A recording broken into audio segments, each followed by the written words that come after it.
Today in the kitchen, we're making a super delicious recipe. We're doing Marry Me Chicken gnocchi. I can't wait to show it to you, so let's just jump right in. I have 3 large garlic cloves here, and I'm just going to finely chop these. You can add as much or as little garlic as you want. I add garlic to pretty much every savory recipe I use. I love it, so I add in a ton of it. But that being said, I am also already married, so maybe if you're popping the question, you want a little less garlic. I don't know, do your thing.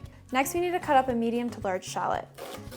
This step, also optional, you can leave the shallot out altogether. I've said this clip so many times in so many different videos. Shallot, onion, garlic, it adds so much extra flavor. So if you have the patience and the time, add it in. Going in with some oil, today I happen to be using ghee, but you can use butter, olive oil, canola oil. I have 1 pound of chicken here. These are chicken tenderloins, but you can use 2 large chicken breasts and just thinly slice them as well. Okay, my ghee is just starting to bubble, so I'm going to start working the chicken in batches. You never want to overcrowd your pan because then that will just steam the chicken and it won't get that really good, delicious crust on it. Once your chicken's in, add some seasoning, salt and pepper. And then you're going to give it about 2 full minutes until you see really good browning on one side. Continue to cook your chicken in batches, pulling it off just before it's finished cooking.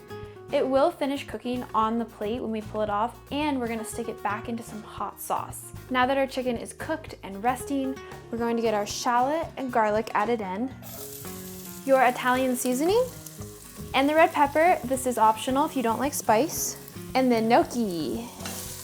All right, we gotta get everything coated in that extra chicken juice oil mixture. I'm working with my heat on low at this point. After cooking the chicken, my skillet is pretty hot, so be aware that you might need to turn your temperature down a little bit. After a couple of minutes, your shallot should start to seem a little bit more translucent. Go ahead and go in with some chopped sun-dried tomatoes. We have some really delightful coloring. Everything is looking so good. Time to deglaze the pan. We have 1 cup of chicken stock. As soon as it goes in, continue to scrape the bottom so that you can bring up all of those brown bits. At this point, I turned my heat back on medium-high. After the chicken stock, we gotta add in our spinach. It looks like a ton right now, but it cooks down to basically nothing. When your spinach is about 75% wilted down, we're going to go in with the rest of our ingredients. Get the chicken added back in, and then we have about a 1/3 cup of cream. We're going to let everything come together, and it's just going to meld and reduce down into this delicious, saucy gnocchi dish.